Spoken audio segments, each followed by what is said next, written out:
Bruce Lee.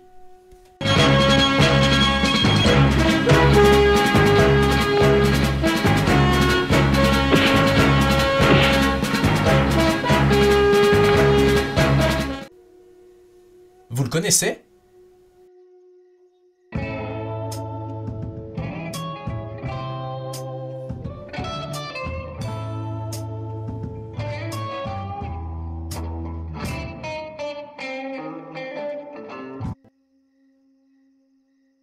Bruce Lee, vous le connaissez sûrement, même sans vraiment le connaître.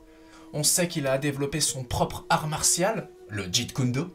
Les cours de Jeet Kune Do de Bruce Lee étaient tellement réputés qu'il pouvait demander 275 $ de l'heure et qu'il pouvait même choisir ses élèves. Des élèves comme Karim Abdul-Jabbar, Steve McQueen et James Coburn. En partant de l'enseignement qu'il a reçu du Wing Chun, le Wing Chun tire son origine du célèbre temple de Shaolin, lequel, comme le montre le film Warriors 2, met l'accent sur la légèreté et la rapidité plutôt que sur la puissance et la force.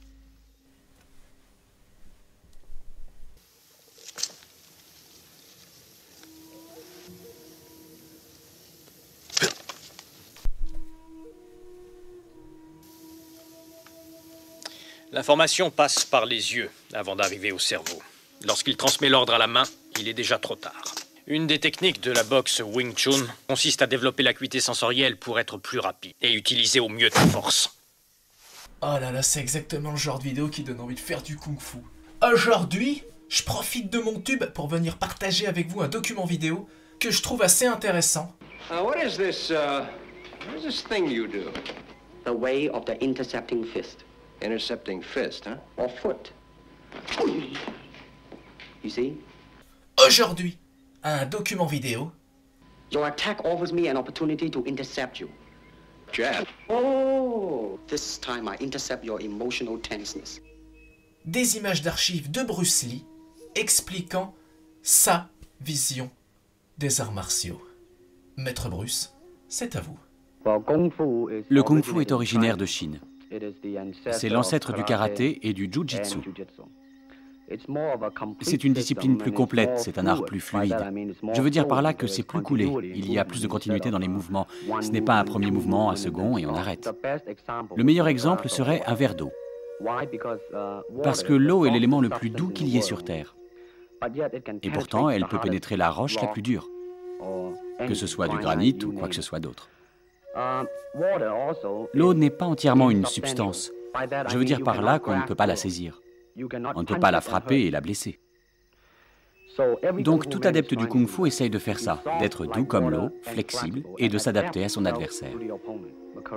Dans le karaté, le coup donné est comme une barre de fer.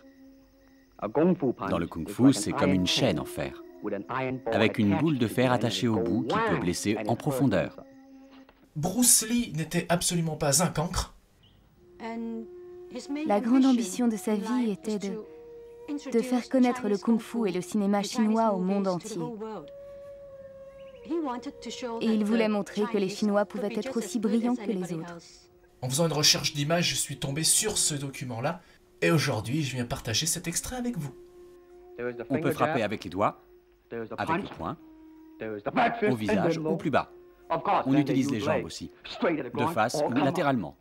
Pour ceux que ça intéresse de développer plus amplement le sujet, je vous propose de mater la vidéo « La légende de Bruce Lee », où vous pourrez en savoir plus. Aujourd'hui, je voulais simplement partager cet extrait vidéo avec vous, parce que je trouve que ce document d'archives est assez génial. Le vide est ce qui se tient entre ceci et cela. Le vide inclut tout et n'a pas d'opposé. Il n'exclut rien et ne s'oppose à rien. C'est un vide vivant parce que toute forme vient de lui et que quiconque prend conscience du vide est rempli de vie, de puissance et de l'amour de toute chose. Et prenez le temps d'y penser. Même si les accidents sont rares, il arrive que... Ne vous inquiétez pas. À la revoyure. À tous les lascars, pauvres, riches, dédicaces.